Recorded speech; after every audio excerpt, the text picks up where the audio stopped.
Let's briefly look at specifications within Constructor. Constructor incorporates an integrated word processor which is called TechWord. The specification option enables the automatic generation of a project specification based on your estimate. This means a much more accurate specification that reflects exactly what has been allowed for in the estimate, and thus a massive time saving in the document that is produced. The specification is compiled from component specification notes and a template which are all part of the sample database. It should therefore be possible to generate a specification immediately from your very first estimate. In this particular demonstration, we won't highlight how to go about setting up a brand new specification, but the sample database already contains a sample layout which is very suitable to use. In order to generate a specification, we would simply go to the projects. We would highlight the project which we would like to create a specification for, and then hit the specification tab on the bottom. We note there that it has the create a new project specification. We would simply click this button and the system will automatically generate a specification. Depending on the size of your database, this specification could take anywhere up to a minute to generate. Let's now just look at a specification that I've generated earlier, just to give you a little bit of a look at what this specification looks at. We notice here that the customer details has come through. This is a project for John and Julia. But as we go through this specification, we note that it produces a table of index, so we can quickly refer to page numbers and look for those things that we're looking for. As we go down the specification, we notice that everything that has been allowed for during an estimate appears on this project specification. Things like a soil test, working drawings, building permits, etc. Anything that is not included in the takeoff is also highlighted there.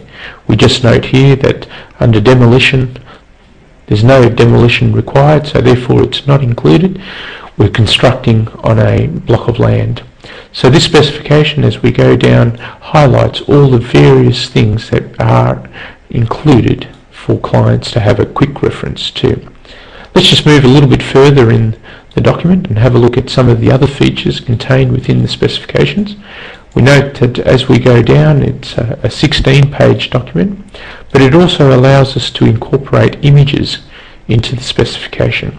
So as we zoom in on this particular layout, plumbing fittings, we notice there that not only do we have the location of the plumbing fittings, but we also have the description of what it is and a sample picture that will allow clients to easily recognize the type of fittings allowed for. In this particular instance, we've supplied pictures for all of the tapware and their relevant location. But these component pictures could be used in any part of the specifications. Perhaps you'd like to highlight the type of front door that the client is getting, or even the type of bath or spa that's been included. So certainly the specification can be used to do that. The other functionality of TechWord within Constructor enables the production of documents not only for projects, as we've seen here in a specification type, but also general documents that can be linked to our clients, suppliers, etc. Constructor files these documents against the project or a client automatically. So as we exit this specification, we notice that the specification is linked to that project and it was created at this particular time. It also tells us who are the last person to modify this particular document. Now, specifications can be run as many times as you want. If you change an estimate within a project, or perhaps your clients have changed their mind, you've had to alter the bill of quantities, generating a new specification is simply a matter of clicking the Create New Project specification.